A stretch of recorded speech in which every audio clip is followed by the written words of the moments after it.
just done a migration to Azure. We've rolled out laptops. We've moved from Citrix to WVD. We did it with 3 people. We did it in 3 months.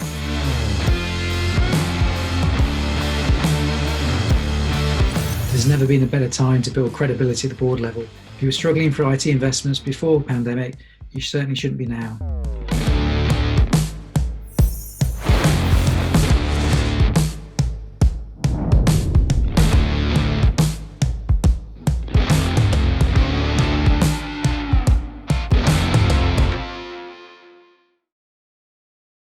Thanks for everyone for joining. Obviously, I'm Richard Harrison from Xpertise Recruitment. Delighted we've got Danny Attias, CIO, who has the proud honour of being the 2020 CIO of the Year. So congratulations, Danny. That don't know you, Danny, perhaps you could tell everyone who you are, what your background is. And Yep, absolutely. So hello, everyone. Thank you for giving up your evening. I know what it's like with all these various video calls and webinars, so I'm going to try, if I can, to make it worth your while. My name is Danny Attias. I am the Chief Digital and Information Officer at Anthony Nolan. Anthony Nolan are a mid-sized UK charity. We were the world's, well, we are the world's first stem cell register. Now there are another 100 all over the world, so that's okay. We're not alone anymore. And our prime purpose is to find an unrelated stem cell donor for anyone who needs a stem cell transplant. And that's generally people with certain types of blood cancer. So there are few thousand people a year who require a stem cell transplant, and more often than not they'll find it from a sibling who might be matched by DNA, but if they can't, then they have to go into the big scary wide world. And we have a register ourselves of 800,000 donors, but we have access to around 40 million donors globally as well, and we will be the primary point of contact in the UK for anyone needing a stem cell transplant. The NHS will come to us, and then we go through the process of trying to find a match, contact them, extract those cells, and dispatch them to the hospital for the transplantation. That's pretty much what we do. Fantastic.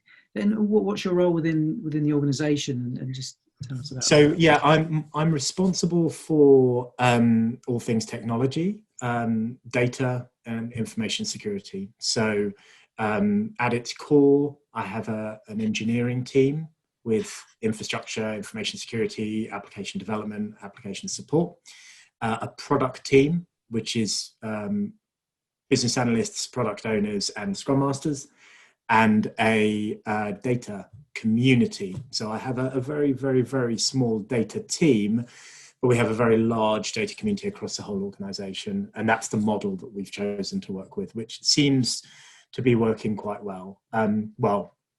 Working as well as it could be, better than if it were totally centralized or totally decentralized, that hybrid approach.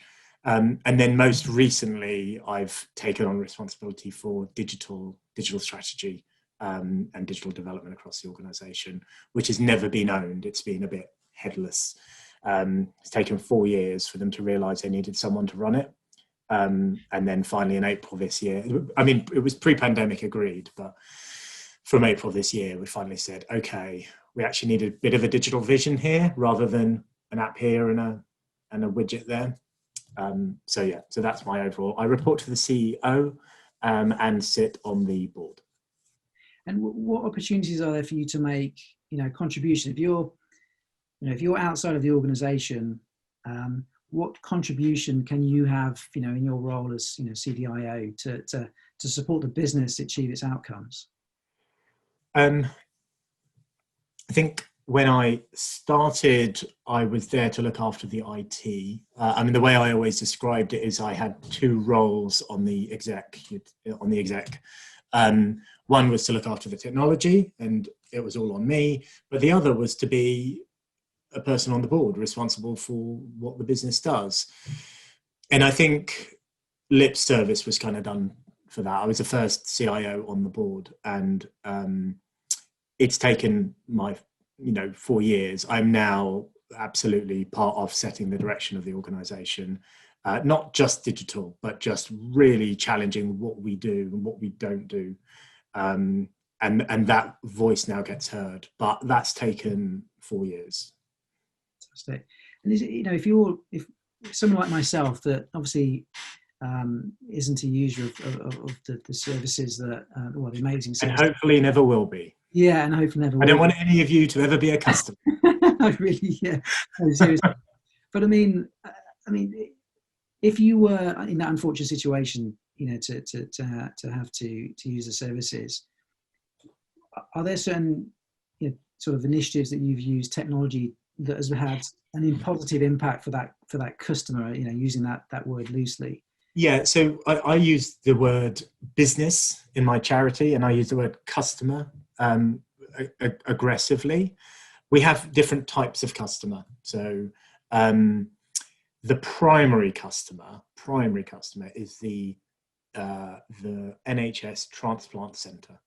So that's the place where the money comes from largely. We are a charity and we do fundraise, but we charge for that service. So if I were to think of my customers broadly, they are the transplant centre, who come to us with patient DNA information and receive a bag of cells in return, and there's stuff that happens in between. And we are just starting that digital journey in January. There is very little digital interaction on that at all. We've been spending all our time building the back-end systems. Right. The second customer is the donor. So the person, which could be you, provided you're under the age of 30, who signs up to join the register and says, if a patient came through the door and I was a match, then I would be prepared to donate my stem cells to you. At the moment, you can sign up online. That was not always there, of course, and that's a very efficient process. And as of, not that we're doing any events at the moment, but as of last week now, if you were to go to an event to do it at a church hall, in a school, in a workplace, before you would do a cheek swab and fill in a paper form. Now you scan a QR code on that paper, on the swab kit. You all know what swab kits are now. Everyone knows about some of the things in our business, thanks to COVID. And then that online form appears on your phone and you just fill it in as if you're online, but it knows which swab you are using and it knows which event you're at. So you've got the transplant centre, you've got the donor. There are two other customers. There's the patient. So we're not a patient-focused organisation. We're not a direct-to-patient organisation. We are patient-focused in 100% in what we do, but we're not a direct-to-patient. So we're not like a Macmillan who get up in front of the patient. We very much provide a service to the hospitals. However, we do have a small team that provides literature and provides audiobooks and an online forum for patients to talk to each other. And also an app we launched last year, which allows the patient, very few in the UK, but allows them to track their health and well-being and their medication and their appointments, which is really nice. And in fact, that was an app written for HIV patients. And we saw it and we go, that's exactly what we want. So we spoke to the hospital that developed it. They put us in touch with the developer, and the developer said, well, just reskin it, put in your terms, and you can have it. So that was really nice. And then the fourth customer, the last customer, is the supporter. And the supporter, anyone who has worked in the not-for-profit sector will know, is a multifaceted being. They might give you some cash. They might do a bake sale. They might sign a petition. They might volunteer, etc. So they might just spread the word. So that's the supporter. And those are our different customers. And we have to think about all of those different customers in different ways. Fantastic.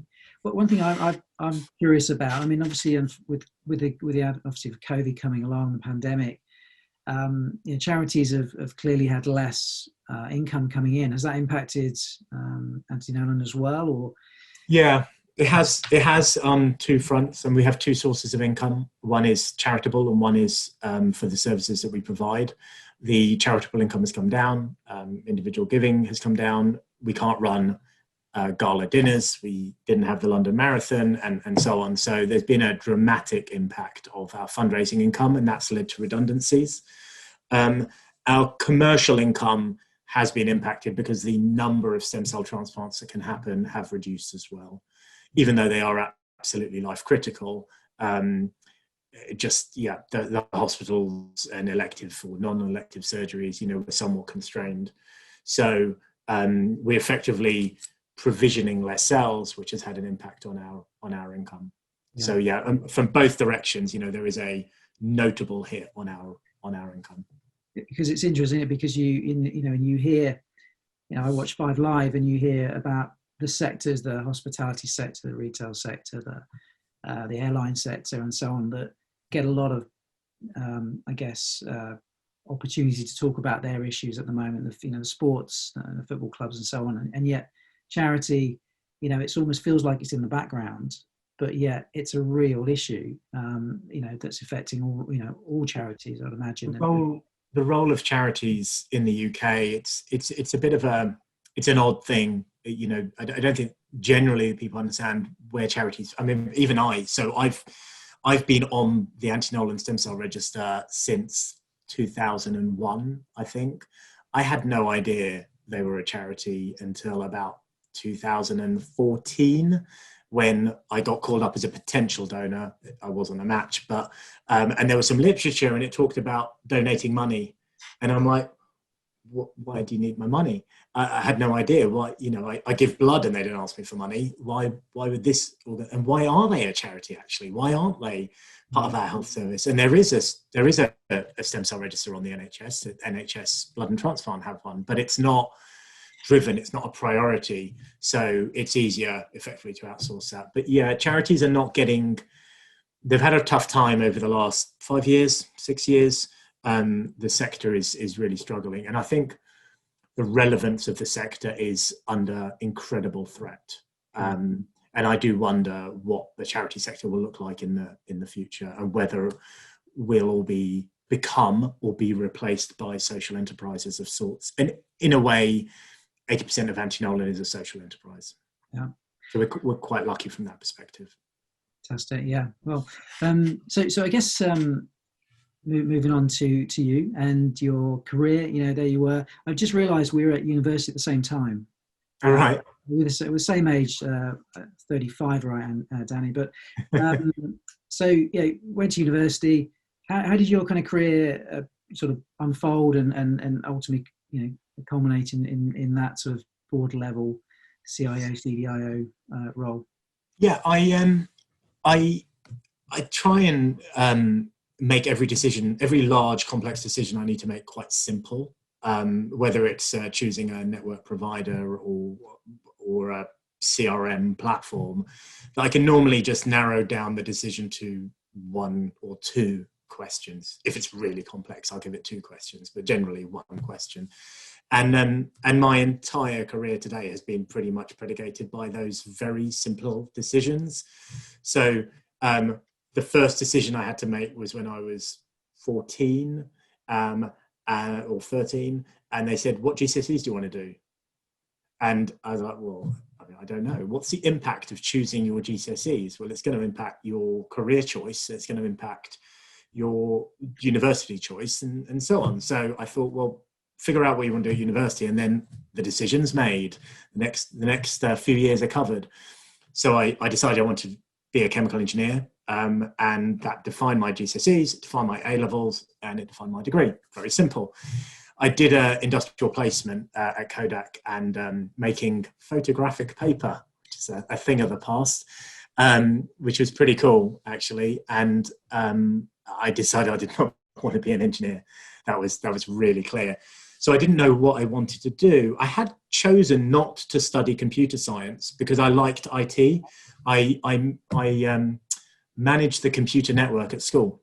I ran the tender process at the sweet age of 16, replacing our 086 PCs with 486, I think they might have been. We were pretty good school.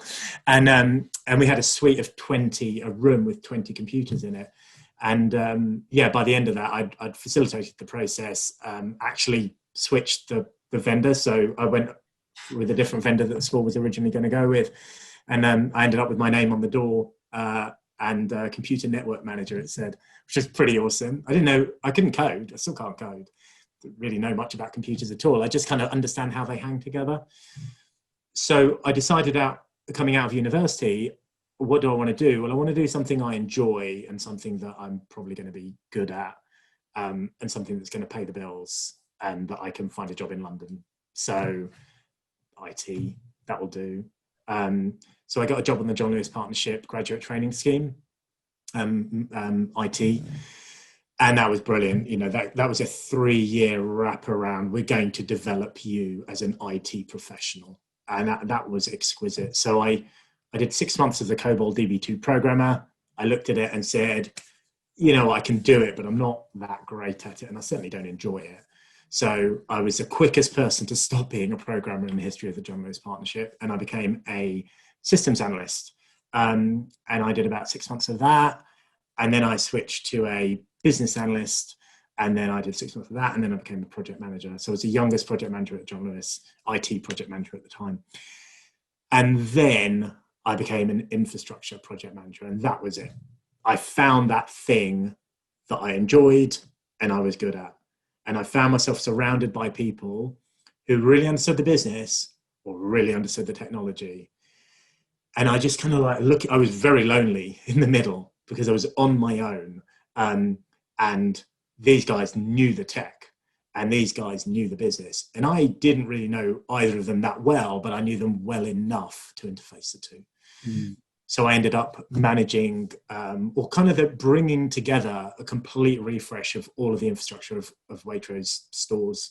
There was a £100 million project over 5 years. It was massive, but it was really great. Loads of automation and stuff, but I set the technical direction on there. So I ended up being a pretty established IT project manager, infrastructure project manager, actually, specifically. And then kind of accelerating really fast. I ended up jumping through the Marks and Spencer. I got headhunted from John Lewis to M&S. I spent 3 months there. It was awful. Anyone who was in M&S at around 2008 will know exactly what I mean. The culture was painful. And I left, but I learned so much that I still use some of that learning, you know, in my job today. And then I quit and walked away just before the recession without a job to go to, thinking I'm not gonna do something I don't enjoy. That's not an option ever, unless I have no food to eat, in which case that's a different conversation. And I gave myself a year to find a good job and one that I was happy with. I found it in 3 days, but I was just lucky. That was just lucky. Literally started on Monday, interview on Wednesday, Friday job offer. And I went as an IT project manager, infrastructure project manager, became head of infrastructure, became head of UK, became CIO, became group CIO in about 18 months. Mm-hmm. So really, really quick. The chairman just said, right, you're exactly what we needed. I need you to now mesh together 16 different companies worth of infrastructure, 16 different teams globally, and just give me a single shared service, and I want you to do it like now. So it was baptism by fire. It took 18 months. It was very hard, but I got to the end of that, and that was really good. And then I'd done 9 years at John Lewis and 8 years at Grassroots Group. At the end of that 8 years, or you know, pretty much the last year or so, I was ready to move on. I'd done what I needed to do. And I spoke to a recruitment consultant. He came to see me, and we talked through my career, and he said, you're not really a CIO. I mean, you're an IT director at best. And he was being really positive and really supportive. He wasn't, you know, trying to put me down, but he just said, you know, you're going to struggle to get yourself a proper CIO gig that isn't really an IT director with a CIO title. So that was really good food for thought. I had to think, how do I break out from infrastructure? Because that's where I was at. How do you do that? You have to learn. That's the only way. You've got to put yourself out there and you've got to learn new things. And I wanted to go to an organization with social purpose. So I found the Anti-Nolan job. I did two things. I was very clear that I'm an infrastructure guy, but I'm a quick study. Give me your trust and I won't let you down. And the second thing was based on my horrific experience at M&S. I said that, look, if you do want me for the role, I have one request. Before I accept the offer, I want to spend a day in the organization. They had me in the following morning, and I spent 7 hours. I met 80 people. I got a taste of the culture of the organization before I committed. When I commit to things, I commit to things. I deliver 100% of all of my energy, which is why the concept of contracting or consulting would be quite difficult for me to do. That's where I get my drive and my energy from. So then I ended up in it as CIO. The job title was IT director. And at the end of my 7 hours of like walking around the estate, I said to the CEO, can we make it CIO? And the reason was because I really, really wanted to enter the CIO 100 one day. And I really wanted my title to be CIO if I was going to ever end up in the CIO 100, which was aspirational, but that was actually the trigger. And that's it. So I didn't know what data protection was. I had heard of the Data Protection Act 1998. I didn't know what it was. I didn't know what its purpose was.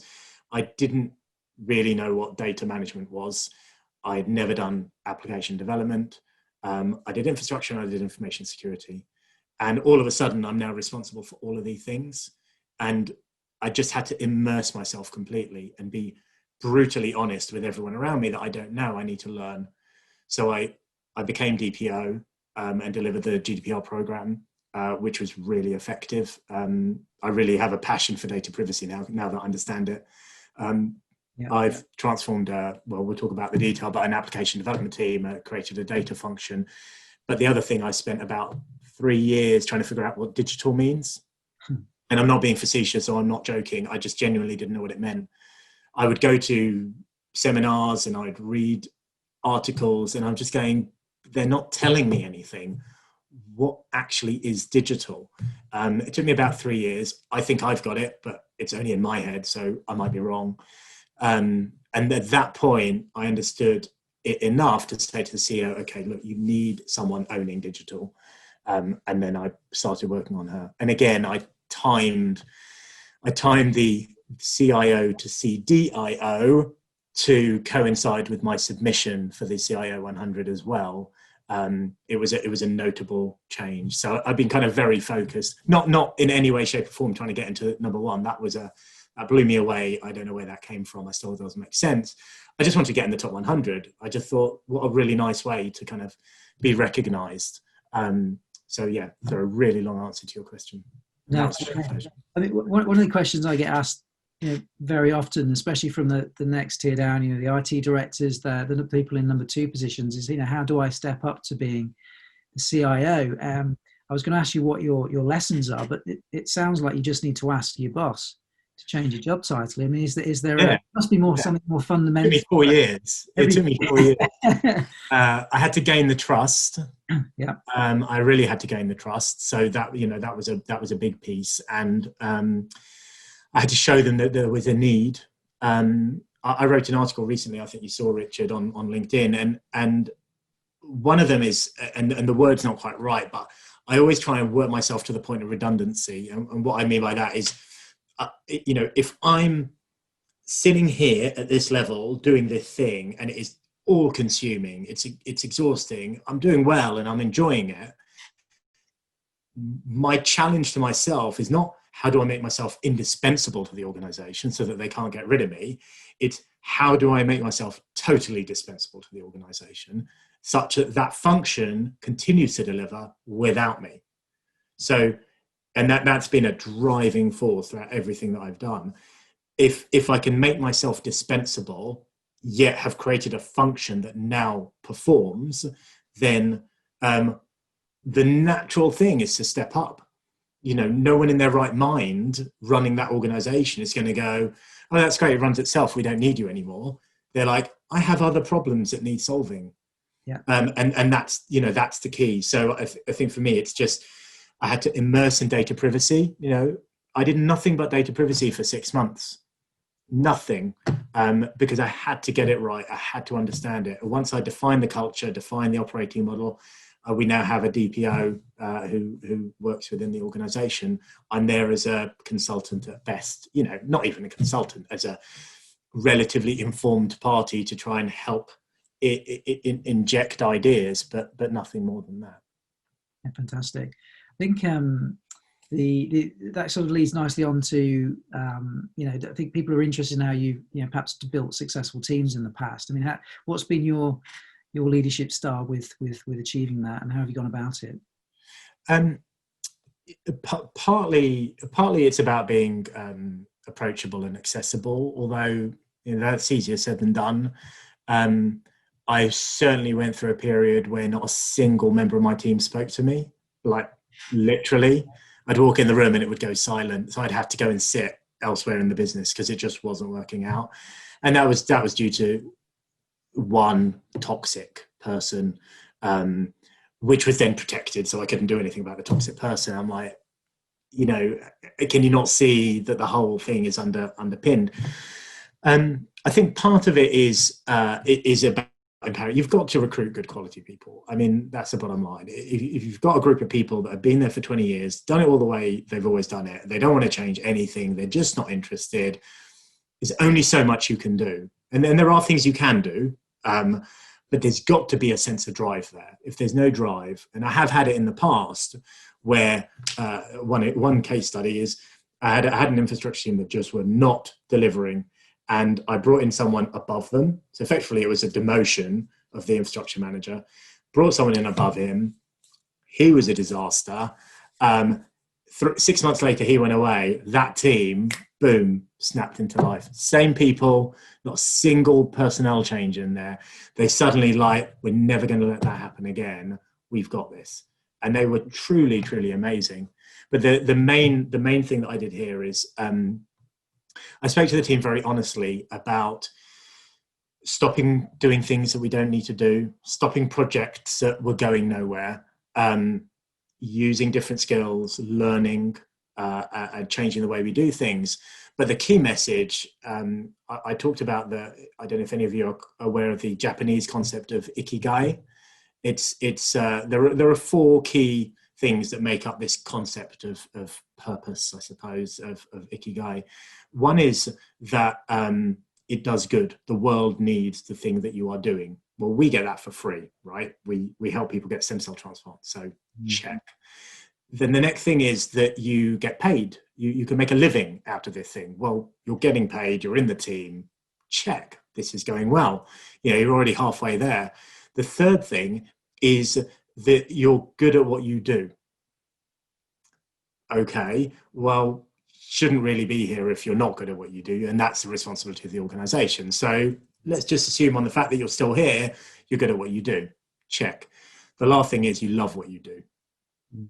So that was my only ask for the team is you can probably earn some more money somewhere else. We're not the biggest payers in the world. We do good things. You've got an opportunity to learn. You've got to love what you do. And if you love what you do and you check all 4 boxes, there really is no reason not to grow. And so some people left after that conversation, and then we started getting more talent in, and we got talent from 3 key areas or 3 different ways. One is we went into the business. So there is a lady who was running project support at the time, but project office support, but she was a temp, an admin in the team that calls up donors and in the team that searches for patients. And she kind of worked her way around the organization. She's now the director of product for Anti-Nolan. Fantastic. Right. She is single-handedly running every single product development stream we have across and it's big and it's complex, right? She's responsible ultimately for a budget of about £3 million. So that's one place, right, from within the business and spotting that talent. The next place is retraining existing staff. So we only had 3 developers at the time. They're all still with us. They didn't really know how to, they're not on this, are they? They didn't really know how to code, bless them. One was coding in VB6, still is a little bit. They didn't know what an API was. So we got third party in to help, but it was getting really expensive. So in the end, we put them on apprenticeships. So they learned, they were still on the job, they were still supporting the legacy system, but they were on day release, and they did an 18-month long apprenticeship. This was 4 years ago. They are our best developers, absolutely best developers. And then the third place is we got retrained talent. So we use the Makers Academy, and these are people who, you're getting diversity, but you're not getting inclusion. So it's got to be really clear on this one. You're getting people who are, we had a DJ, we had a wildlife undercover bird protection investigator, had a teacher, a marketeer, an accountant. Right? These people go, I want to learn to be a coder. There's more money in it. I think I'm going to be good at it. They go through the Makers Academy mill, and that is tough. They come out absolutely ready to go. So we've had 5 incredibly talented people through that place. But as I said, great diversity of thought, but it's not inclusive because these people have put their hand in their pocket and have paid. They've been able to basically not work for 16 weeks and pay a big chunk of money. So we need better ways of doing it. But those are the main places, and that's how I've kind of pulled a team together. And then just continuously learn. So we're currently working on the principle of half a day a sprint, 2-week sprint. So half a day a sprint of personal development time for every team member. And I want to extend that across the whole organization. So for those that don't know the Makers Academy, I've certainly come across a number of people that have used them, and the results have been pretty good. So do check them out. It's a great way to capture trainee software engineering talent. And from what I know, they're typically people that have come outside. They didn't come in the traditional computer science, computing. They wouldn't go through Makers if they'd had a computer science background. No, you're coming in with no tech expertise at all. Yeah, no, excellent organisation. And then obviously you mentioned about passion. I mean, I remember a few years ago, my previous business, we had a consultant come in, and he was, it's all about the passion, and he told us this story about this Canadian fisherman, or fish, is that the right word? Can I say fisherman? Fishing person market. And there's a market somewhere in, it might be Stanton Island, or it's not Stanton Island, but anyway, it's in Canada. And if you go into this market, there is it's a fish market, obviously. And there are multiple fish markets in this market, but there's one market that everyone goes to. I mean, people queue up for an hour to buy fish from this market store. And there's videos online. I'm sure if you Google it, you'll find it. But they're just so happy and so passionate, and they're singing and they're throwing the fish and catching it, and it just creates this amazing energy. So if you're as a customer, go and experience that. It's not just, you're not just buying a fish, you're going there to experience it. Do you find that when you're having to attract talent to your organization, that given that you're not able to compete perhaps with the private sector, you have to really try and find that little ingredient which is passionate about for your sector?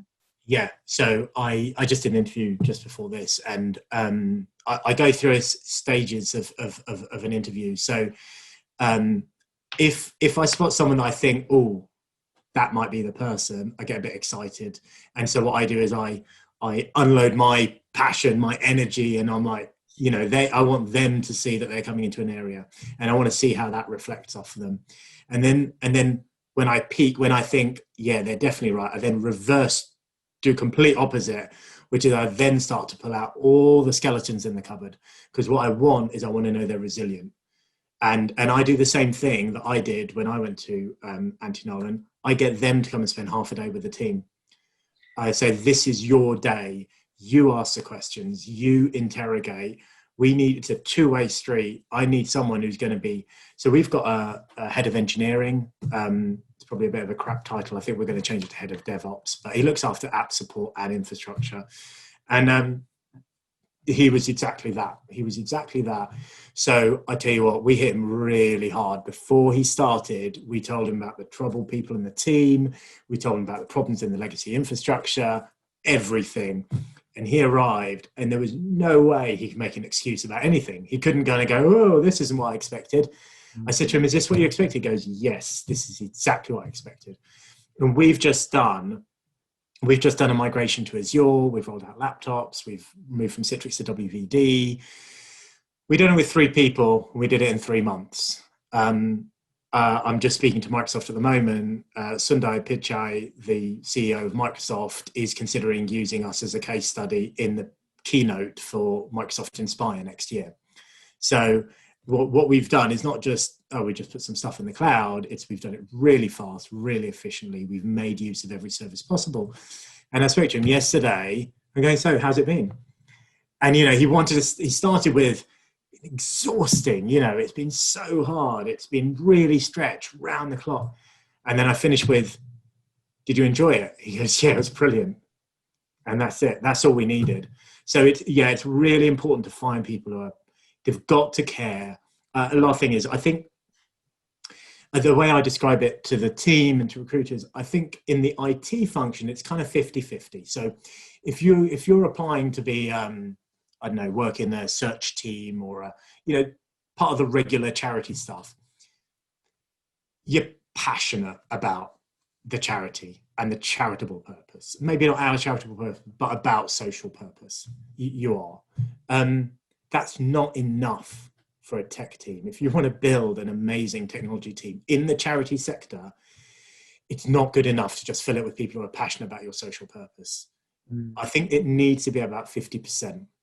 The other 50%, it's this. It's about us delivering development opportunities. It's about us having a profile. I spoke to my team recently, and the 2 new starters, they're like, yeah, hell yeah, we Googled you. We watched your interviews. We read about what you're doing in Azure. If you weren't doing that stuff, we wouldn't have even applied. And that's a big part of it. So yeah, they've got to have that passion, but we also want them to be passionate about the technology and their own. If you're recruiting someone into a technology function and they're not interested in their own personal development, then they're static. I don't want static. We need people who are kind of going to grow and grow with us and challenge us. I met with one new starter yesterday as an insight manager. And I said to her, look, you're here because of your talent and your experience. You have got to challenge us. If you don't think it's right, if you don't like it, if you want it changed, you've got to challenge us, whoever it is, whether it's me or anyone in the organization. And then continuously give them opportunities to do that, because you need to get them to be responsible for their own actions. Otherwise, you end up in this scenario where everyone's kind of going, well, it was like that when I got here. It wasn't me. Have you found that magical killer question yet, interview question to help you? I don't. I'm not into planning of any sort, or preparation. So in fact, I had to pitch to the business my next 2-year business plan, and there were 55 people there, and it was my turn, and I just delivered my thinking. There was no PowerPoint, there was no plan. So interviews, I really dislike structured interview questions.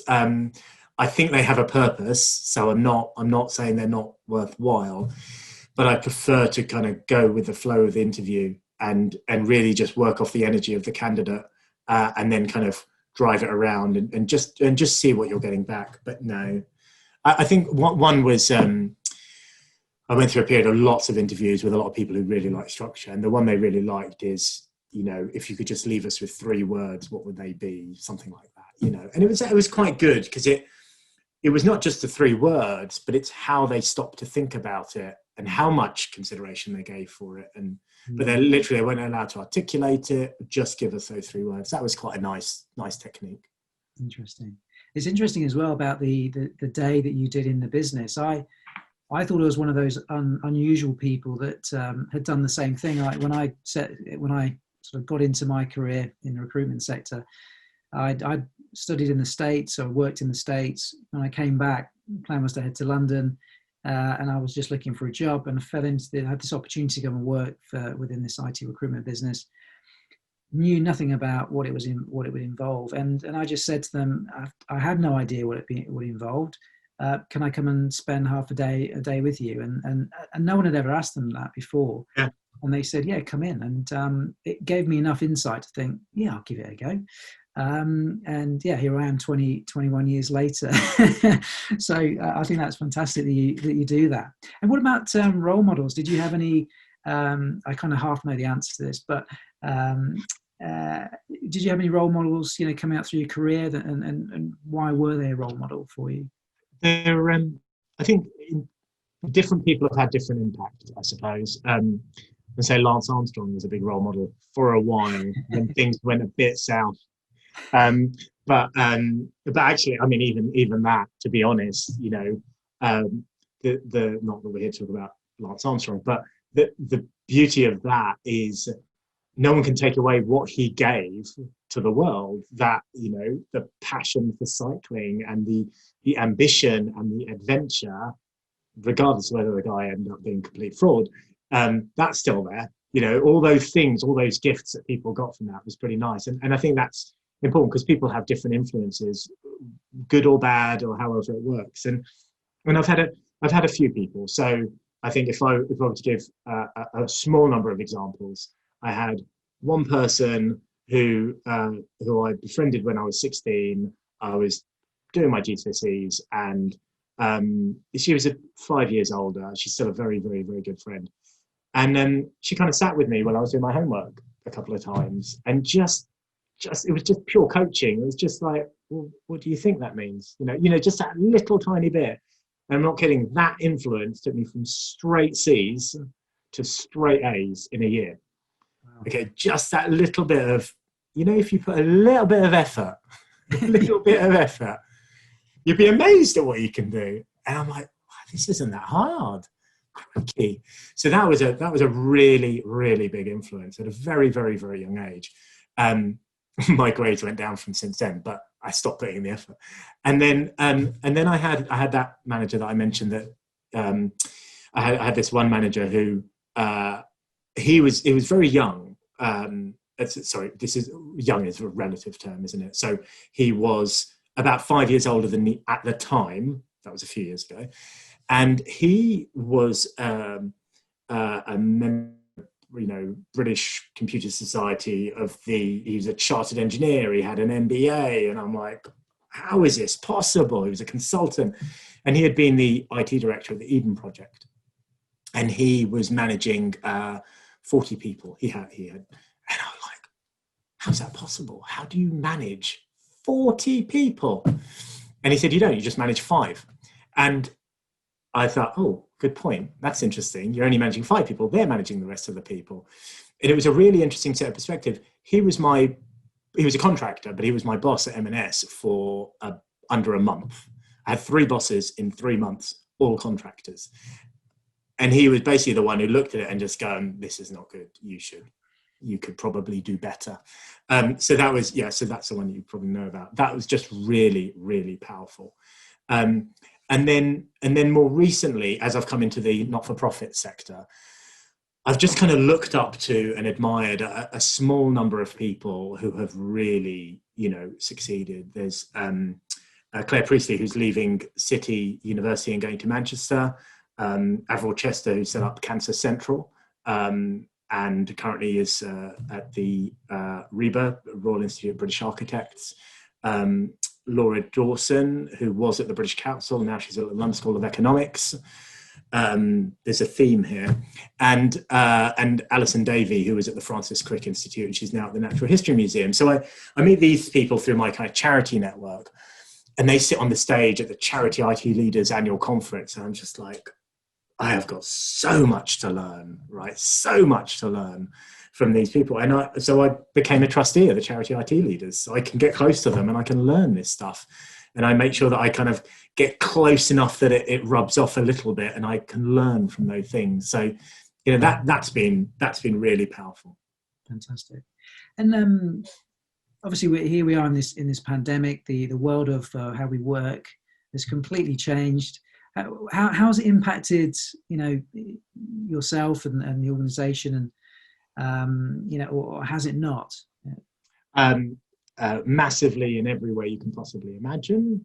Um, I tend to be, I have to be optimistic in my outlook in everything that I do. I think if I were to do, I try describing the last 4 years of my job to someone, and I thought the closest I got to is it was the equivalent of rolling a really large barrel of water uphill every day for 4 years, only I didn't have the barrel.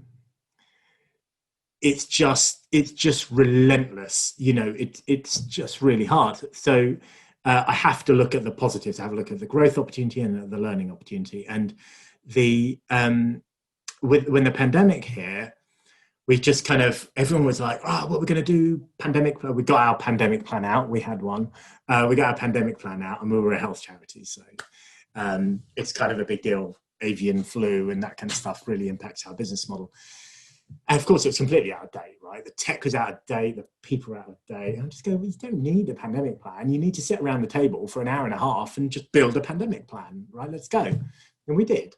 And we looked at our infrastructure and just go, we had a Citrix infrastructure, thin client, just said, just go home, log in, go to the URL, off you go. Job done. Our telephony didn't work remotely. We'd never tried. We'd thought about it, but never really got it working. So that became my obsession for 2 days, including sitting in the office until 4 a.m. doing telephony config off of a cheat sheet, because I knew it was the only thing that didn't work. It was the missing link in terms of being able to work remotely. So within 2 days, everyone in the organization had soft phones on their personal mobiles, and we were good to go.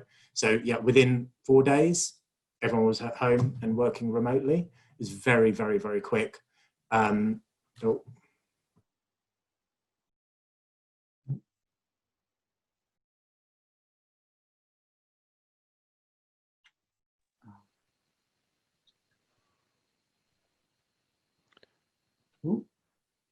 The infrastructure guy back again. Are we still on? Looks like it might be Danny's end. Yeah. There we go. Yeah, just Danny. Can you see me? I've got a plan B. You see, there's redundancy in this. I've got a slightly dodgy Wi-Fi. I was about to talk about how good this laptop was, and then it blows up in my face. So apologies for that. Yeah, so we sorted out remote working first and foremost, and then we got everyone working remotely. Great, job done. Then we start looking at the business impact, right? Transplants are going down, impacts being, we're having to cancel events. So what do we do? And then we start to look at what can we learn from this experience, and then what are we going to prioritize our investment in? And where we got to is the highest priority for the whole organization is data and digital. That's it. Okay, so that wasn't my decision, right? I didn't even influence that decision. That was a whole organization saying data and digital, that's what we need to prioritize. So since then, we've done this Azure migration, brilliant. We bought 220 laptops. I'm about to order another 50, and then that's it, we're done. So we've got laptops deployed to everyone. Again, I mean, I said I sat there until 4 a.m. doing telephony config. I don't tend to get my hands dirty too often, but we needed laptops for everyone, and my team were doing this Azure migration. So I said, well, I'll do it. So very quick, suppliers, test models, selection. From the point I got a machine on my desk, within 4 days, we'd fully automated the build in the cloud, autopilot in tune, placed the order, distributed them. So now people are just get the laptops delivered straight to their home from Dell, plug it in, username and password, half an hour later, off they go until the Wi-Fi stops working, but we're working on that. So the pandemic's been very hard. This whole working 12 hours a day, stuck to your screens, is exhausting. People want to see each other. We're going to end up in a remote scenario, clearly. It's going to be somewhere in the middle, 2 or 3 days, one way or the other, whichever way you cut it. There'll be some people at 0 or 1 days. There'll be some people at 4 or 5 days, of course. But on the whole, people will want to come back together, but people won't want to do all those commutes and incur all those costs also, and have a bit more freedom. So it'll find its own level, and we're just working on that. So we have implemented a desk booking system across the whole organization. Done. We did that in, well, it took about 4 hours or something. We've implemented much better online recruitment technology. That took about 1 hour. You know, these things don't have to take long. They don't have to be hard. They don't have to be long, protracted, consultative projects. Sometimes you just need to get on with things. But to do that, you need an organization that is prepared to get on with things, which is the hard part. Yeah, I mean, one of the certainly recently I found this month, and maybe it's the dark evenings, the dark mornings, that all the people I'm speaking to, they're getting quite down about being at home all the time. And I actually invited a couple of people who were working from home, usually spending their week away from the office. So come over and we'll go for a walk. And they did. It was great. It was great for me. I get to meet some people, which I don't ordinarily do at the moment. But you could just see their body language, how initially they were a little bit nervous, and then suddenly there was this uplifting moment where, wow, I'm actually talking to a human being, in person, not in front of a screen. And have you had that impact? Have you had any challenges around your team engagement, well-being, mental health? Have you had to do anything differently to make sure that doesn't create a problem? We, as an organization, we've been very focused on mental health, like many have. We've put in a lot of things to try and help. It's been very hard. We say to people, you don't need to work so hard, we want you to log off, but they don't. And this is the kind of challenge. So we've done a few things. One is we have a freelance counselor that works with our patient team, because these poor guys and girls are on the phone to patients one day and the patient might not be there the next day, and it's really hard. So we had access to a kind of a support network, and well, this guy's never been busier, as you can imagine. We have a mental health first aider network as well. But I think some of the things that we've done that have been really useful is we've said to people, look, Fridays, try and keep them clear without meetings, and we're trying to lead from the front on that. We've said to people, go have a couple of half days and just go and meet with a colleague, go for a walk, take the time off, book it. I'm seeing it appearing in people's diaries, which is really nice. I deliver the laptops, which people are like, all right, stop talking about the laptops. But I mean, until they get one and suddenly they've got a really powerful, highly spec'd machine with a really high quality headset, and suddenly they're like, okay, because we've been running off Chromebooks until now, and I love Google Apps and I love Chromebooks, but we don't use Google Apps. So Chromebooks and Citrix, Chromebooks and Teams is not great. So trying to do that for 3, 5, 7 months, awful, right? So giving them a machine that boots up in 8 seconds and gives them multi-view and quality. I spoke to a few people afterwards, and they're like, I didn't realize what a difference it was going to make. I just thought, yeah, it's just a different laptop. So really investing in them, them seeing how much these things cost and feeling appreciated has been very powerful as well. So lots of different angles, but it is difficult with the team. We did have one organizational day. It was only an hour and a half, and then they got the rest of the day off. And that was really well organized. We did a couple of things. So one, we have a patient donor having an interview. So 2 years later, they get to meet each other if they want to, which was, it's, you see this lady who's basically at death's door. We find them a match, and now she's there with her baby in her arms. It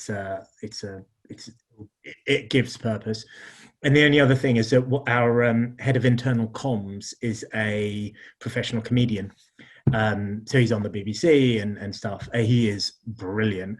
And he didn't do any comedy, but what he did is he ran a stand-up masterclass for 4 weeks.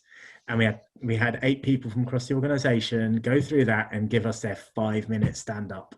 And it was brilliant. It was absolutely brilliant. So little things like that, they don't help with all the kind of dark days, but I'm certainly crawling until Christmas, and I've said to the team, take the 2 weeks off, please take the time off. Need one person for app support, one person for infrastructure, and that's it. So I'm really trying to encourage people to take a break, because it's going to be a few more months yet. Yeah, I agree. Obviously, I've got to ask you about talent. What sort of challenges have you had during the pandemic? Has it caused any problems, or is it? No, it's the opposite. Pandemic's been brilliant for recruitment. You put a job ad out and you get 100 applicants, so you just don't need those nasty consultants anymore. No, no. I mean, genuinely, we get a lot more applicants now. We've got a much better platform, so we can weed through them very, very quickly and very efficiently. And we've been able to get a slightly higher, we've had higher quality talent knock on our door, whereas historically it was very rare that high quality talent would come to us.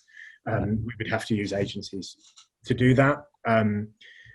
Part of the CIO 100 also is just about raising the profile to try and encourage that talent. If people get to hear the name Anti-Null and start to associate it with technology excellence, then all the better for it. But yeah, if anything, it's been a bit. I mean, look, the whole of Debenhams and Burton Group have gone down. So if I was after an infrastructure team or anything, I'd be right there. Just like picking the bones, really. Absolutely. And I've got to ask you about. I think Jackie was asking about how many people in here are female. Obviously, diversity, equality, ED&I agenda is obviously talked about a lot at the moment, and actually just on that, for those that haven't come across it, we've this year we've signed up to an initiative called the Tech Talent Charter, which is a government-backed initiative to promote the ED&I agenda. There's no cost associated with it, but I would check it out. I think it's about 500 signatories, but I think if you're going to do it, obviously it's a great thing to be doing, but of course it's not about ticking a box. It's about actually then sort of implementing the training, the initiatives, all these things are how you write adverts and avoid unconscious bias, all those sorts of things. But it's well worth looking into if the ED&I agenda. So it's called Tech Talent Charter. It's nothing to do with us. We're just a signatory, but it's I highly recommend it. So I'm plugging that because I think it's a fantastic initiative. But you've done when I was listening to your interview with the CIO.UK, I was quite gobsmacked, literally gobsmacked, when I heard your diversity mix especially in your engineering team. Just tell us a bit about that and how you've achieved it. Yeah, so we're signatories. I'm personally a signatory of the Tech Talent Charter. Debbie Foster, who runs it, facilitated a panel on diversity and inclusion at the Charity Digital Conference in March. It was literally the last time I saw human beings, and it was a really, really good event. I was a token white male on that panel, and it was a really good conversation. We have 10 developers, 6 of which are female.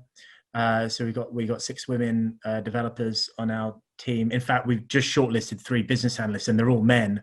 And I said to the recruiting manager, like, "What's going on?" But actually, all the BAs are female, so it's okay. It's actually balancing out the team a little bit. But we are. What is it? We're looking. You don't, it's really difficult, isn't it? You're not trying to shortlist some men and some women, but if you're looking for engineers and you've got 5 shortlisted or 10 shortlisted and they're all men, there's a problem. You need to fix that. You have to have a mix in your shortlist. You have to. Now, you choose the best person for the job, but you have to challenge yourself. What does best person for the job mean? And the real danger is to look for cultural fit. I don't want cultural fit. Cultural fit says someone who agrees with you and thinks like you. Well, that's not going to progress me. The conversation I have with every direct report I've ever had is, you have to challenge me. You have to challenge me. Just because I say something, please don't just go and do it. Right? Now, if on the 4th challenge, I just say, just do it, then just do it, please. But but that's the kind of things to look out for. So, yeah, I mean, when I was doing Tech Talent Charter, I kind of did a mix, and there were a minimum of a third of everything, right? A minimum of a third of females, a minimum of a third of ethnic minorities, a minimum of a third of different religion, at least. And when you have a team of not that many, it's quite hard to do that. So it's easy to have five female developers when you're Spotify, but when you only have 10, then 5 or 6 is pretty hard. So a lot of them came from Makers Academy, but yeah, you have to, part of the Tech Talent Chart is you've got to put in the effort. It's not going to just happen. If it just happen, you will naturally, if you don't put any energy or effort into it, you will naturally get 90% men applying for your development role.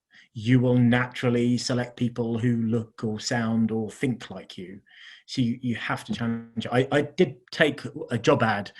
So we do a candidate pack, and I put that through a gender balance assessment, and it came out 50% male and 50% female. And the reason for that is because my lady who used to work for me originally wrote it, and then I adapted it. So it had both of us in this one job description. And then I went back to it and just went for things like, and the one thing I do with the job description is I always look at the essential, that you've got the desirable and essential. And I just go, right, so you found the perfect candidate, but they haven't got that. Are you going to take them? Oh yeah, of course I take them. Well, it's not essential then. Take it out. Take it out, take it out, take it out. I've also spotted a couple of jobs recently. It says minimum bachelor's degree. I might take it out. Take it out. You don't need it. You need someone. If you're going for a mid-level agile business analyst, I want them to understand agile. I want them to have experience. If I want to get a low-level business analyst, I'll go in the business and find someone with the talent and train them up. So you have to put in the energy. Nothing comes for free. You've got to put in the effort to make it happen. Yeah, and it's interesting because you know, coming back to the role model thing, you when you were talking about some of those people, I noticed quite a few of them were ladies, were women. Is that because is your view on diversity, has that been formed because of that, you know, exposure, or it's just something you just passionately believe in? No, I mean, that's not, I know it was, and I was conscious of it as I was saying it. It's not conscious though. It's not deliberate. You know, I've worked with great male leaders, and I've worked with terrible female leaders as well. So, you know, it cuts both ways. I think I referenced this in the article that I wrote on LinkedIn.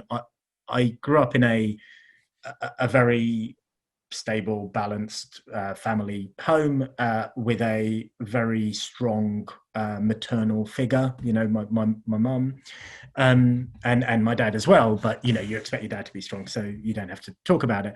So there's real balance there, and so it meant that by the time I got into the workplace, the concept that there was any kind of discrimination, the concept that anyone would take offense to having a boss that was a female, you know, my first boss was female, my current boss is female, is just such an alien concept to me. I don't really compute it. I mean, there's good bosses and there's bad bosses, but it's got nothing to do with their gender or their background or anything like that. So I've really struggled with that. And I certainly had to, when I went to Anti-Nolan, there's my CEO's a bit of a feminist, and I almost had to prove that I'm not a man. You know, I almost had to exaggerate. And interestingly, you know, the most senior ones were. I remember there was one meeting where, I mean, literally, my head of infrastructure had to take a call. He disappeared. He came back and he's in tears. His father had just died, right? He just got the call, you know. So I'm embracing him in the middle of the office, and the poor service desk are going, "Whoa, that's a bit weird. What's going on?" So like, this guy needs some emotional comfort. And I remember when I tried to tell the CEO and the CFO, I kind of got quite weepy, and they kind of saw that as weakness. And I just like the standards sometimes are go multiple different ways. Really, really strange. But I mean, one of the best things I did for many, many reasons is I joined Antinol. I didn't know anything about application development. So I called up an old friend and told her the news, and she said, I'm coming with you. And I met her in 1998 in my first job at the John Lewis Partnership, and she very quickly went off to Ocado before it was called Ocado, and pretty much built Ocado from the ground up. I mean, there was no better person I could have had by my side for the last 3 years. And she left last year, but for 3 years, and she built that function, right? I mean, I take the credit for it, but she built the function, and that's why she left. No, but I think also my first recruit, being a very senior woman technologist, gave me a lot of brownie points. Now, that's not why I got her, of course, but I think within the organization, they kind of felt a little bit more relaxed as a result of that. Fantastic. I'm just slightly conscious of time, so I guess one of the things that I think people are probably interested in is, you've had this fantastic accolade, winning the 2020 CIO of the Year, and I think one thing that I think so brilliant about it is that you're a case in point. There's a lot of people who will have sat there and gone, I've got no chance of winning.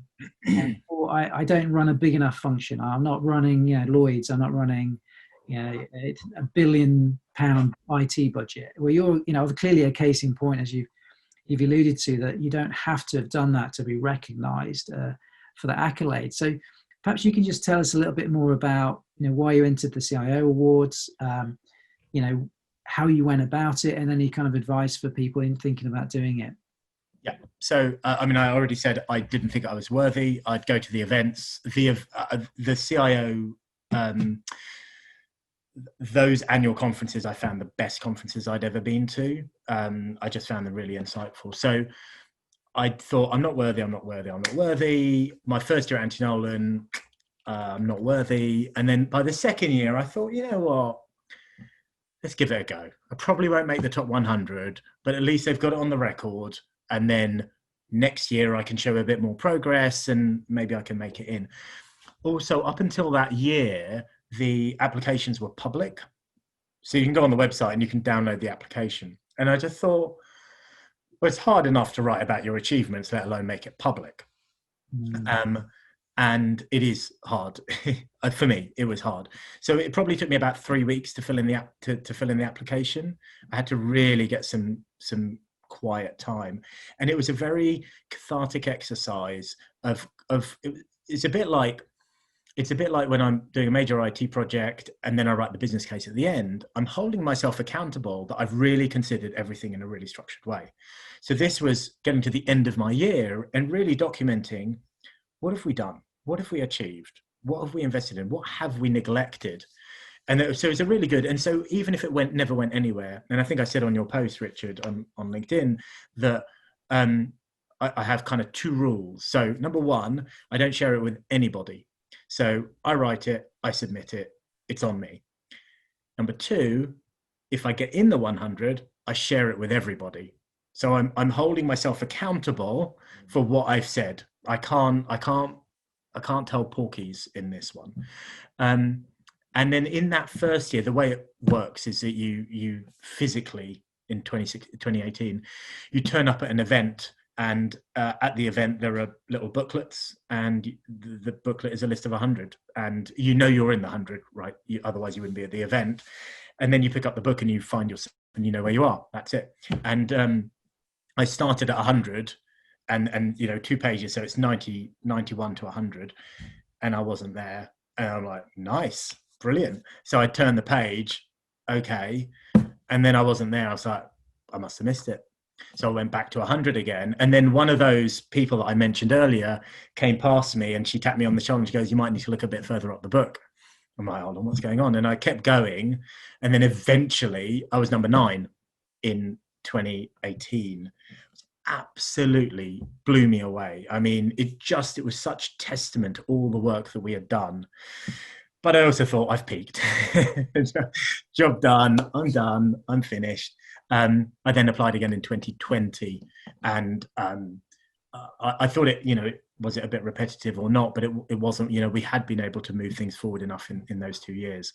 And what the judges said was that you tick the boxes on data, collaboration, innovation, diversity and inclusion, culture change, all of the things that basically, these are all the things that they were looking for. I hadn't realized you don't know what they're looking for when you fill it in. I ticked all the boxes, and to have done all of that with a relatively small budget and a relatively small team with a relatively backward from a technology perspective organization, apparently they were unanimous in that decision. They said it was harder to decide between, number X and Y further down the line, but they said you ticked all the boxes and you had done that in a small organization. Which is difficult because my whole principle is I always look at what we've done and think, how can we have done it better? But I can't improve. I can't improve on that, on number one, but improve on what we do and how we do it, certainly. Well, you certainly joined an esteemed list of previous winners. So is your advice that if you're thinking about, if it's even crossed your mind, as long as obviously you have to have a story to tell, right? And yeah. But if you feel like you have that story to tell, just go for it. What's the worst that can happen? If you're an IT leader, then there's no reason you shouldn't go for it. And if you think I'm not doing enough to make it worth my while, then start doing more. Right? Make the story, build the story that you can then go and tell. But put in the effort. And you've got to write it yourself. That's really essential. Really essential. They don't like the ones that are written by the marketing teams. They get thrown out. So yeah, I think that's really essential. But yeah, I think it would have been difficult to have, if I'd applied when I was an infrastructure manager, CIO. Yeah. I probably would have not too bad. Maybe got into the top 100. But my life aspiration was to get into the top 100. So. So, I exceeded that on the first time. So you're going to retire now? Yeah, as I explained it to my mum, it's the equivalent of an Oscar or a Nobel Prize. Basically, that's what it is, right? Because of course it's not. But in our industry, what measures do we have? So as far as she's concerned, it is. Yeah, and obviously this year is unique because of the it's all remote. But I think there is also this big benefit normally when you sort of go to these events. You can take the team. It can be used as a bit of a team building exercise in a way.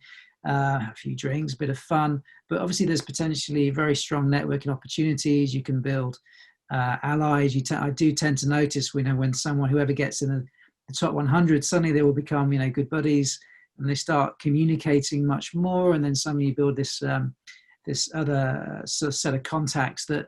If you're not sure about something, you can lean on. Would you say that's been your experience, perhaps more so from 2018 when you got together? Or yeah, I think I probably got more networking benefit from the Charity IT Leaders group that I was a trustee of, and there are some exemplary CIOs, many of who have appeared on the list this year and in previous years, all the people I mentioned earlier as examples. So I probably got more networking from that group.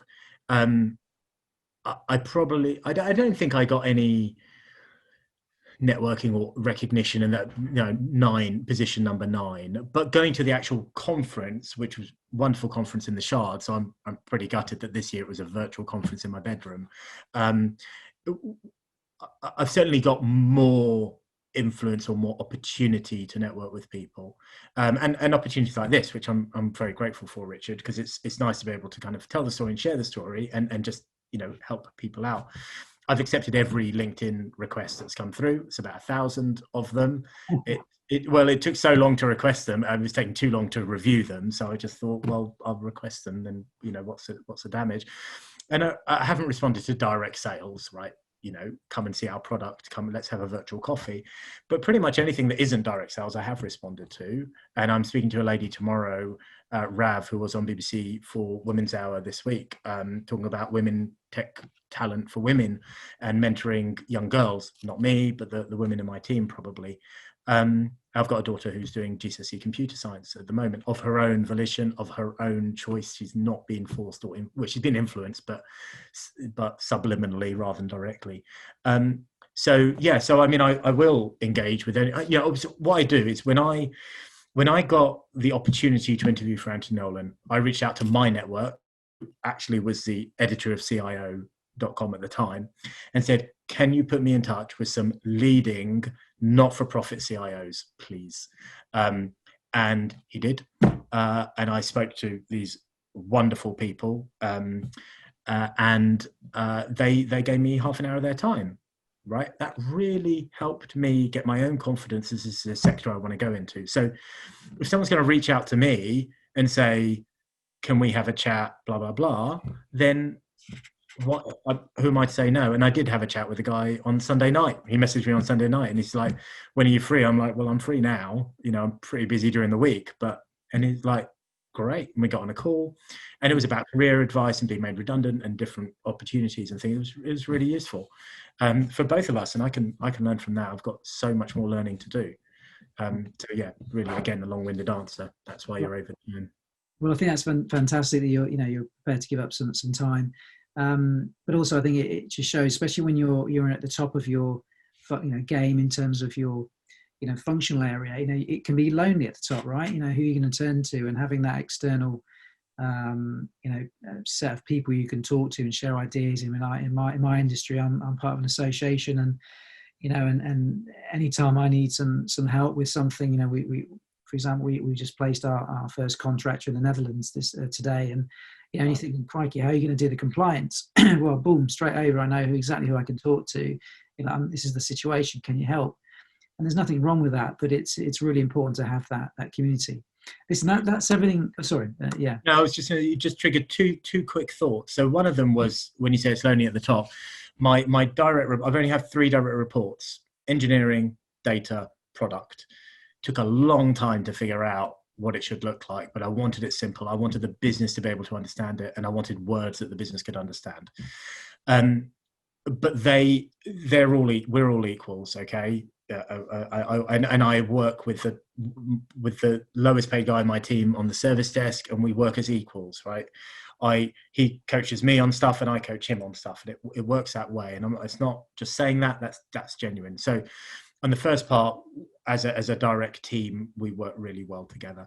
And then the second thing is, I think, what do I need to do next? And I don't know what that looks like. I don't know whether that, not tomorrow. I'm committed on the long term for this particular role, but on the medium term. But and one of the things I realized is that I'm always trying to influence cultures and processes in other divisions, and people always tell me off for that. They're like, "That's not your area. You can't do that." And I'm like, well, but it's crap and it needs sorting out. Come on. And then what I realized is if I was CEO, then that wouldn't be a problem, would it? That would be my job to get involved in all the various divisions.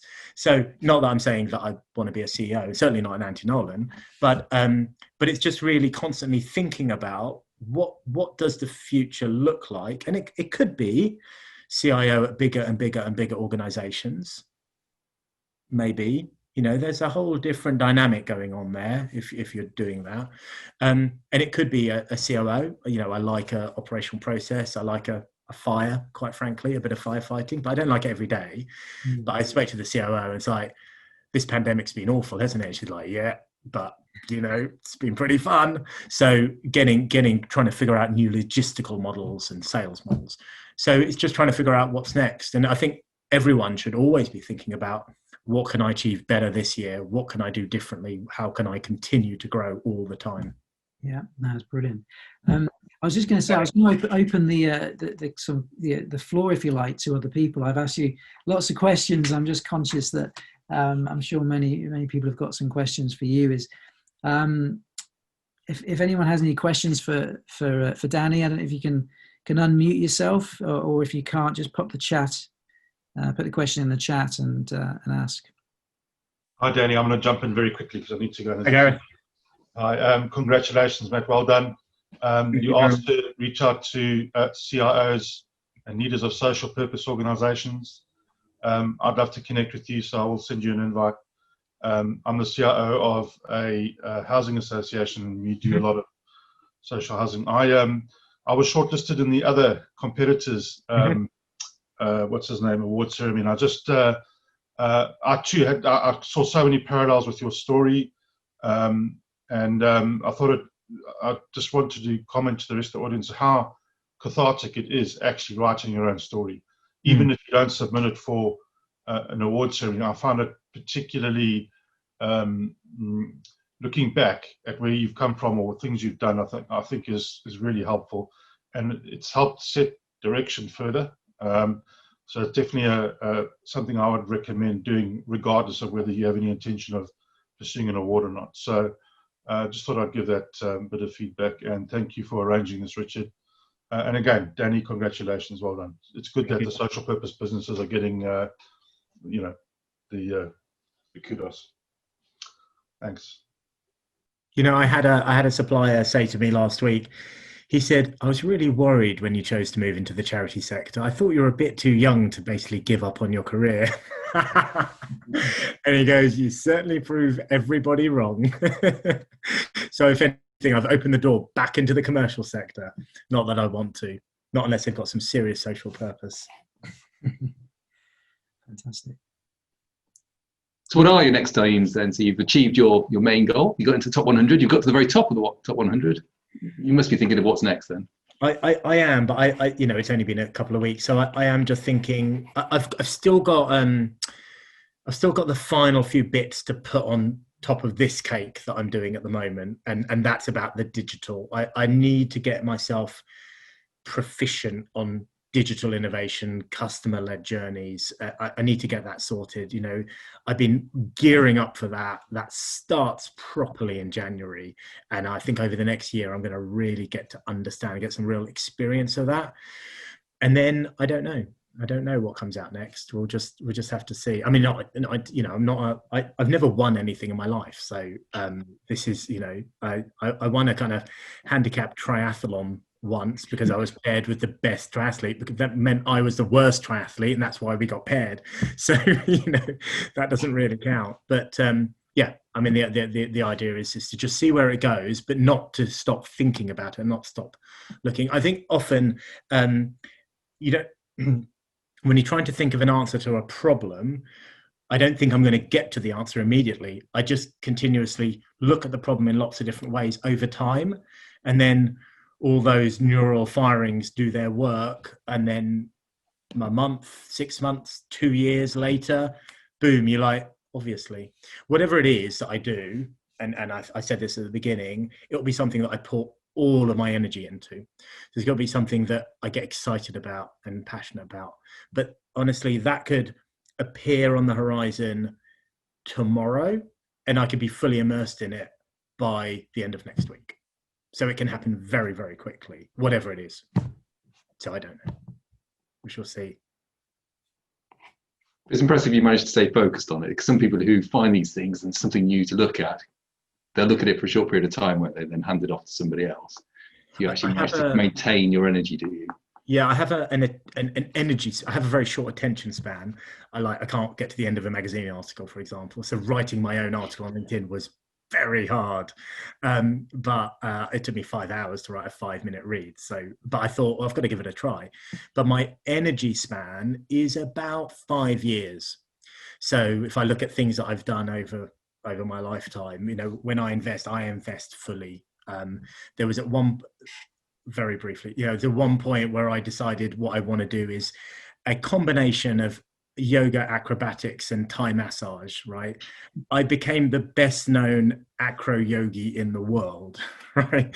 So if anyone around the world who was performing this sport or whatever it is met someone British who already knew me because we would be in the same classes, they'd go, you're from England, do you know Danny? Because I really immersed, not that I was particularly good, but I just really immersed and kind of helped the community and the networking, and fill up a minibus, 30 people, and drive them to Holland for an acrobatic festival, whatever it might be. If I'm going to do it, I'm going to do it. Yeah. Otherwise, it's boring. We give that one a miss, I think. Danny, it's Rob Marshall. Hi, Rob. Congratulations again. Richard, Thank thank you you. for the invite. I know it was short notice, so thank you very much for this. Danny, can I ask, if you were to recruit for your replacement, if you were to recruit and interview for your replacement, what would get the candidate in front of you? That's a really good question. Oh, get the candidate in front of me. And then what would you look for in that candidate as well? Yeah.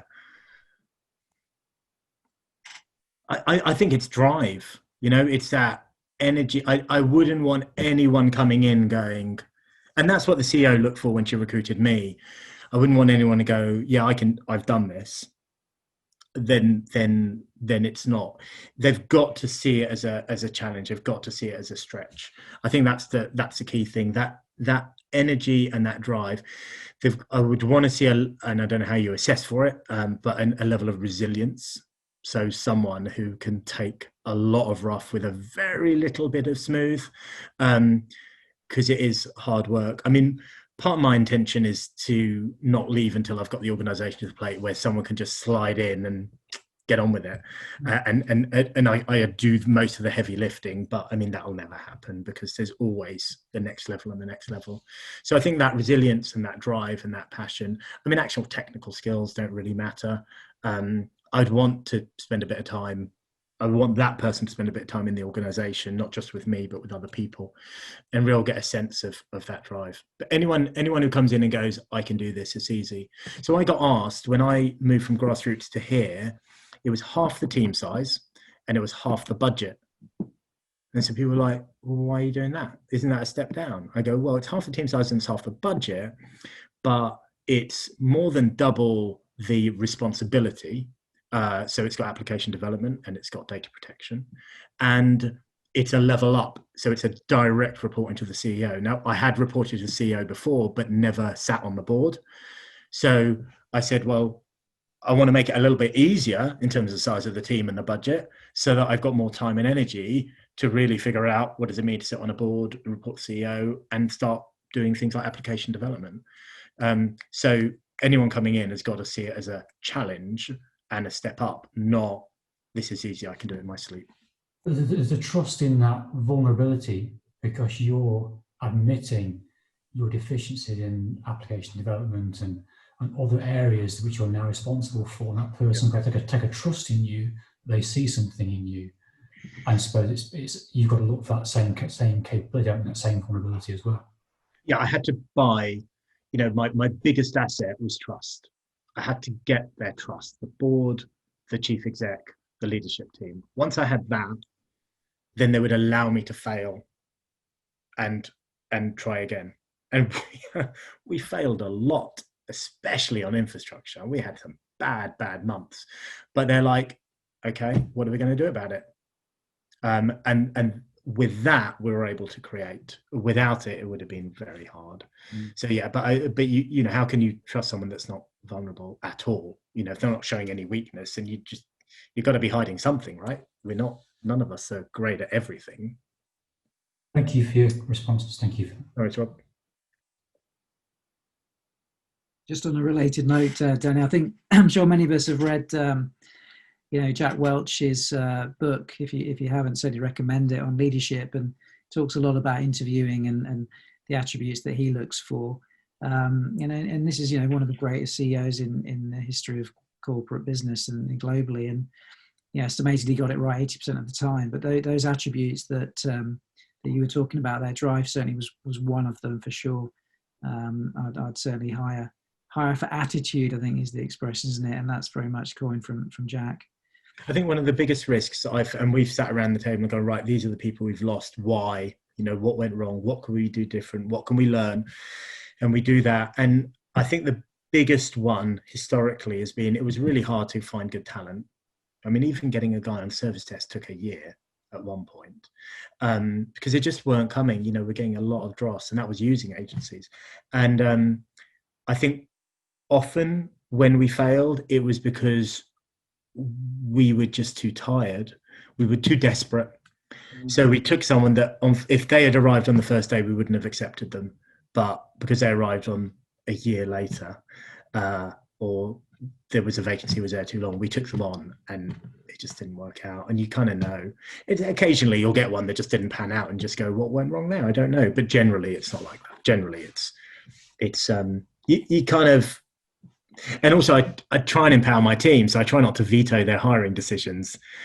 But on many occasions, I wish I did, because then we all have to pay the price for that. But it's essential that they learn on that journey as well. Yeah. Other questions for Danny? Everyone wants to have their dinner. We've hit that one, haven't we? We have hit that time. No questions from me. Just want to say thanks for the session. It was extremely interesting. So You're welcome, Nick. Thank you. Thank you for attending, giving up your evening. No, thank you. Fantastic. So, no, thanks so much, Danny. I was just looking to see if I can just very quickly, just share the live poll results, if anyone wants to quickly. Oh, yeah. So let's just hopefully click on the right screen share. Hopefully you can see that. So first question. I'm glad you agree. 100% strongly agree. So well done, Danny. Question 2, what will your working practices be after COVID? Interesting that still 30% are undecided. I'd be interested. So interesting that some are fully remote. So I think that sort of, falls in line with what you were talking about, Danny, that what I'm seeing in the market, and what you've mentioned, is that 2 or 3 days being kind of probably the default position, but then with flexibility around that depending on people's situations. And so some people want to be in more than others, but interesting that not a single person wants to be in full time. Mm-hmm. I wonder what it would have been like if we'd done this with an HRD. But anyway, that's fascinating. What impact has your function had during COVID? So more investment in digital transformation. I'm sure if there's any people in the retail sector, if you're not doing that, then you're probably working for Arcadia. Bit harsh, perhaps, but anyway, cost reductions, redundancies. Yeah, so I think you can see there that by and large, it looks like that very few have had the increase in budget. So COVID's clearly had some impact on your ability to get more cash to invest in some of those initiatives. But where it has been, digital transformation has been the key area, which is probably unsurprising. Moving on, has COVID increased your influence of the technology leader at exec level? That's fantastic to see. It's only increased since. So that's an opportunity, right, for everyone here. And I think that's a consistent message that I see when I speak to my contacts, and is that they feel like they've got more empowerment. There's more looking more to the CIO, to the IT leader now to sort of say help, because and I think it's all those investments in things like virtual working from home, clouds, all those investments in perhaps laptops even. Suddenly something like this happens and boom, you've got this. Thank goodness we did that. Thank goodness we invested in that. And if you didn't have that investment before, you sure as hell would have it. You would have had it back in sort of March, April time. So that's fantastic to see. Skills shortages, quite across the board there. Obviously, none of you guys are our Xpertise customers, but anyway, one of the things I've noticed in my role is, and it's a really good sign, there's been a huge increase in the demand for architects, solution architects, enterprise architects.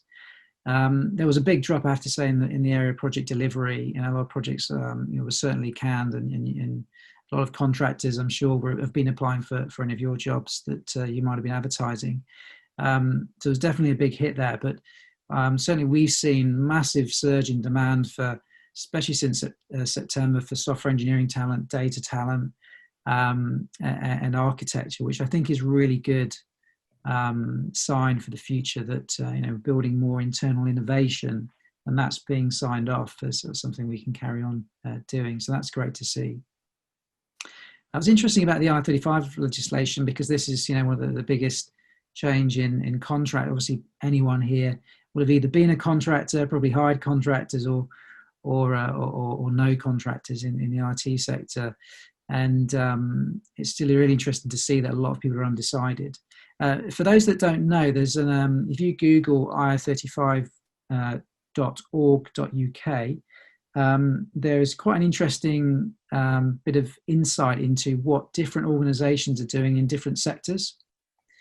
So you can basically go on, I don't know, say you're a retailer, you can go in and see, you know, are other retailers, how are they approaching it? Are they using reasonable care in the determination process, or are they doing the blanket bans?